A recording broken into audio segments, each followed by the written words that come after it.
Hi, my name is Gautam, and I actually stay in Markajgi itself. Like, I had this back pain. It's been 1.5 years. I have tried many treatments like chiropathy, oil massage, physiotherapy especially, but it didn't work out as much like what I expected. I strongly suggest homeopathy. You people can carry on with the homeopathy. Area Malkajgiri, and doctor name is like Nageshwar Rao, and the clinic name is Neocare Homeopathy. శ్రీమాత్రే నమ, జయ గురు దత్తాత్రేయ నమ. ఈ వీడియోలో మనం 2024 సంవత్సరం మార్చి నెలలో మకర రాశి వారికి మాస ఫలితాలు ఏ విధంగా ఉంటాయి అన్న విషయాన్ని పరిశీలిద్దాం. మకర రాశికి మరి మార్చి నెల ఫలితాలు పరిశీలించినట్టయితే ప్రస్తుతం రాశి అందే కుజ శుక్ర గ్రహాలు సంచరించడం అన్నది జాతకుడికి వృత్తి సంబంధించిన విషయాల మీద ఎక్కువ శ్రద్ధ పెట్టడం జరుగుతుంది. నూతన అవకాశాలు రావడం జరుగుతూ ఉంది. ఉన్న వృత్తితో పాటు అదనంగా ఏదన్నా వృత్తి చేపట్టాలనే ఆలోచన జాతకుడికి రావడం జరుగుతుంది. అలాగే చాలా కాలంగా స్ట్రగుల్స్తో ఆర్థిక సమస్యలతో ఇబ్బంది పడుతున్న జాతకుడికి ఆర్థిక పరమైనటువంటి లాభాలు కలిగే అవకాశం ఉంది. కొంత మిత్రులు బంధువుల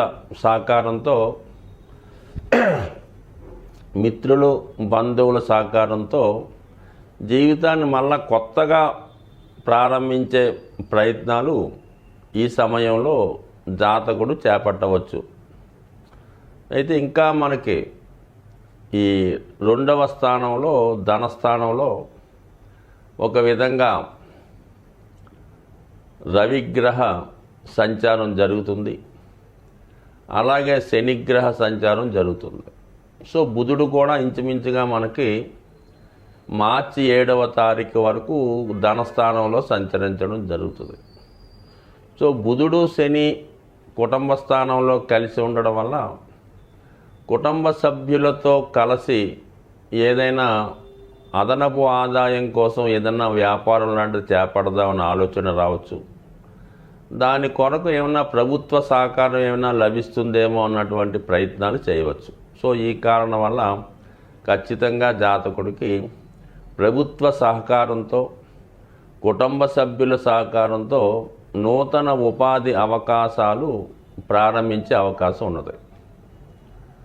ఇక చతుర్థ భావంలో ఉన్నటువంటి గురువు, మనం గతం నుంచి ఈ వీడియోలో అనుకున్నట్టు వ్యయాధిపతిగా ఉన్నటువంటి గురువు 4వ స్థానంలో సంచరిస్తూ ఉంటాడు. సుమారుగా ఈ నెలంతా కూడా ఏప్రిల్ నెలాఖరు వరకు కూడా ఇదే రాశిలో సంచరిస్తూ, అంటే ఇప్పుడు ఏమవుతుందంటే మనకి ఏదైనా స్థిరాస్తి అమ్మి వేరే చోట కొనడం కానీ, లేదంటే ఉన్న గృహాన్ని విడిచిపెట్టి కొత్త గృహంలోకో అద్దె గృహంలోకో మారవలసి రావడం కానీ జరుగుతుంది.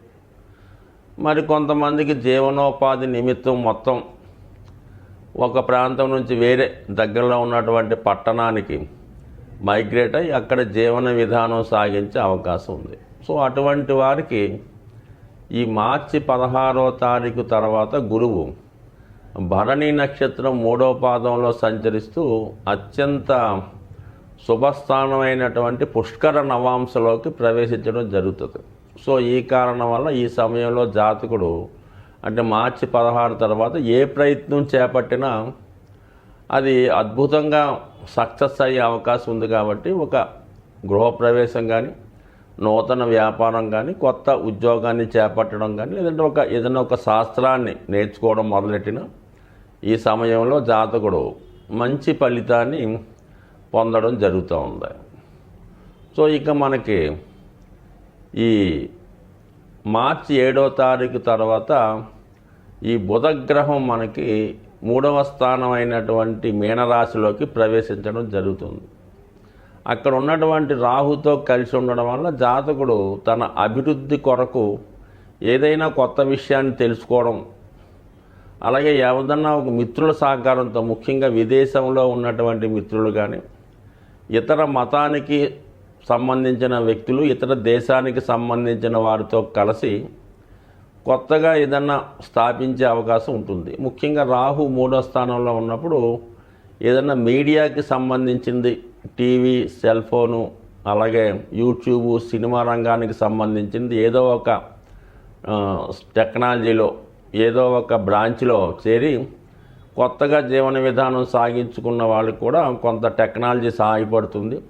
సొంతంగా ప్రారంభిద్దాం అనుకున్నా కూడా ఈ సమయంలో ఒక న్యూస్ యాంకర్ గానో, ఒక కెమెరామ్యాన్ గానో, లేదంటే ఒక ఎడిటర్ గానో జీవితాన్ని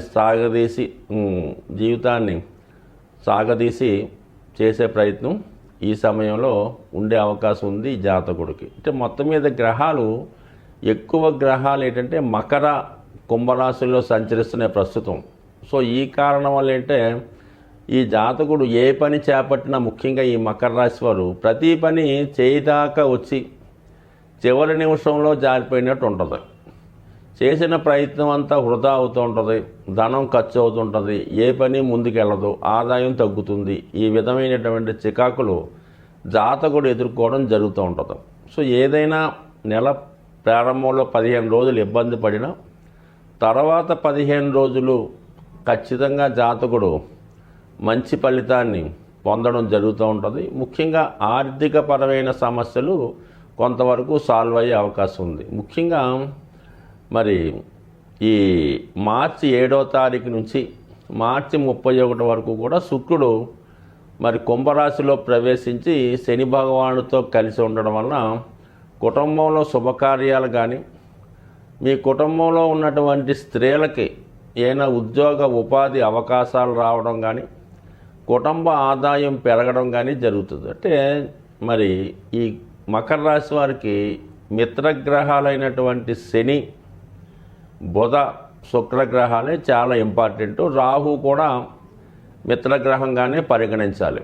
అటువంటి మిత్రగ్రహాలు కలిసినప్పుడు బుధుడు రాహుతో కలిసి ఉండడం, శుక్రుడు శనితో కలిసి ఉండడం, ఈ రెండు కూడా జాతకుడికి ఏదో ఒక ఉపాధి అవకాశాలు రావడం, మిత్రుల సహకారం కలగడం, ఇవన్నీ జాతకుడికి లభించి కొత్తగా జీవితాన్ని ప్రారంభించడానికి తగినటువంటి అవకాశాలు రావడం జరుగుతుంది. దానికి అనుగుణంగా గురుగ్రహం కూడా మనకి భరణి నక్షత్రంలో సంచరిస్తూ ముఖ్యంగా తులా నవాంశలోకి ఈ మార్చి 16 నుంచి రావడం, ఇవన్నీ కూడా జాతకుడికి అనుకూలించే అవకాశాలు. సో ఏదేమైనా మరి అత్యంత పాపగ్రహం అయినటువంటి రాహు 3వ స్థానంలో ఉంటూ ఈ మార్చి 14 తర్వాత రవిగ్రహంతో కలిసి ఉండడం వలన, అంటే కొద్దిగా అష్టమాధిపతిగా ఉన్నటువంటి రవి 3వ స్థానంలో ఉన్నటువంటి రాహుతో కలిసి ఉండడం వలన జాతకుడిపై ఏదైనా అపవాదాలు కానీ, నిందలు కానీ, ఏదో ఒక అపకీర్తి కలిగే అవకాశం ఉంటుంది. కాబట్టి చాలా కాలంగా సంపాదించుకున్నటువంటి మంచి పేరు ఈ సమయంలో పోగొట్టుకునే అవకాశాలు ఉంటాయి. కాబట్టి ఖచ్చితంగా మరి ఈ జాతకులు మనకి ఈ మార్చి 14 తర్వాత ఏర్పడుతున్నటువంటి ఈ సర్పదోషం అనుకోవచ్చు, రాహు రవి కలిసి ఉండడం వలన పితృదోషం అనొచ్చు. సో అలాగే గ్రహణ యోగం అని, గ్రహణ దోషం అని కూడా కొందరు అంటూ ఉంటారు. అంటే ఇది గ్రహణం ఏర్పడడం అన్ని రాశులకి ఏర్పడదు, కేవలం ఈ 2 రాశులు, ఈ రవి రాహు ఒకే రాశిలో కలడం వల్ల ఇటువంటి దోషం ఏర్పడుతుంది. ఈ దోష పరిహారం జాతకులు ఏదన్నా గోశాలలో అక్కడ ఉన్నటువంటి గోవులకి నానబెట్టినటువంటి మినుములు ప్లస్ గోధుమలు దానంగా సమర్పించడం వల్ల జాతకుడు ఈ దోషాన్ని నుంచి బయటపడి మంచి అభివృద్ధిని పొందే అవకాశం ఉంది. స్వస్తి.